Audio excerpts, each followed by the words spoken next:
It's Friday, on the streets of Kashmir's largest city.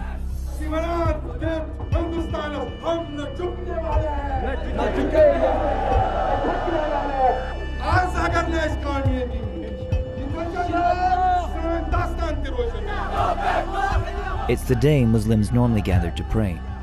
But in recent weeks, it's also become a day of protest.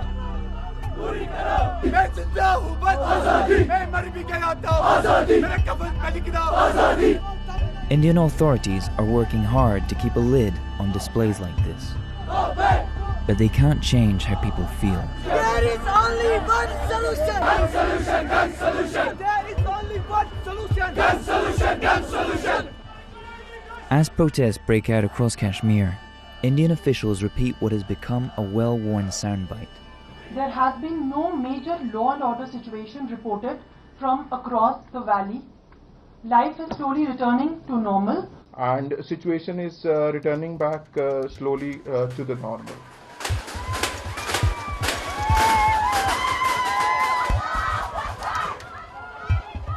But things here don't seem normal.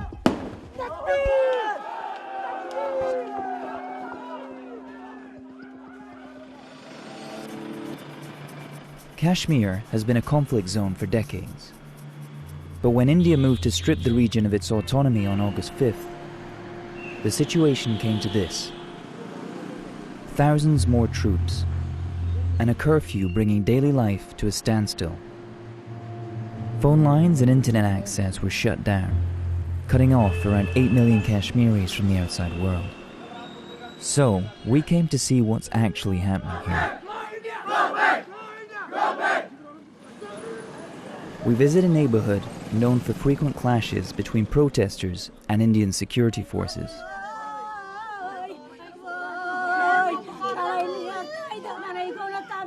People here are in mourning. Fahmida Shagu was at home with her children and her in-laws on August 9th. Police started firing tear gas at protesters outside.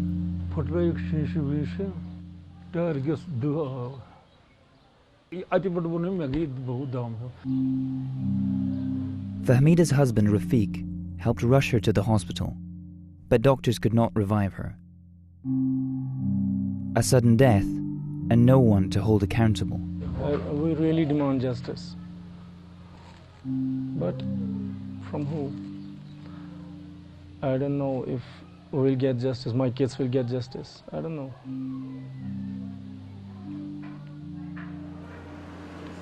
In addition to tear gas, for years Indian forces have used pellet guns to quell unrest in Kashmir. These shotguns fire cartridges full of lead pellets that lodge themselves in the flesh. They are supposedly non-lethal, but can cause life-changing disabilities. Parvez Sophie says he was at home when he heard a commotion outside. When he opened the door to see what was happening, he became a target.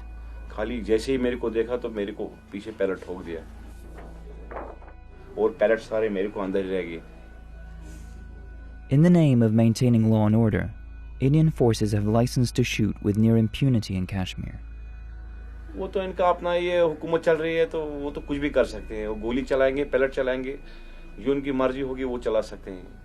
There's no official number for the injured. But in just one hospital here, sources told us over 60 people had been admitted with pellet wounds since the lockdown began. Still, this doesn't stop some people. और इंशाल्लाह ये भी ठीक है इंशाल्लाह मशपूर उम्मीद veneer बे इस काल से जिंदा छ इंशाल्लाह Rahman. And lives here have been upended in other ways too. This woman's 22-year-old son Mehrajuddin was arrested.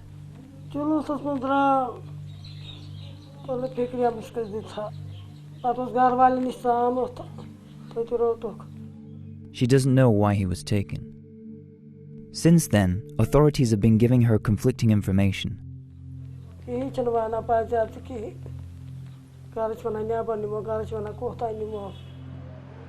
This is not an isolated case. Since early August, thousands have been arrested without being charged, and there's no indication when or if they'll be released. It's their media, they can say anything. They are not showing us what's happening around us. They called it normals. Nothing is normal here. my kids. And they're asking me every night why Mama has died. It's really hard.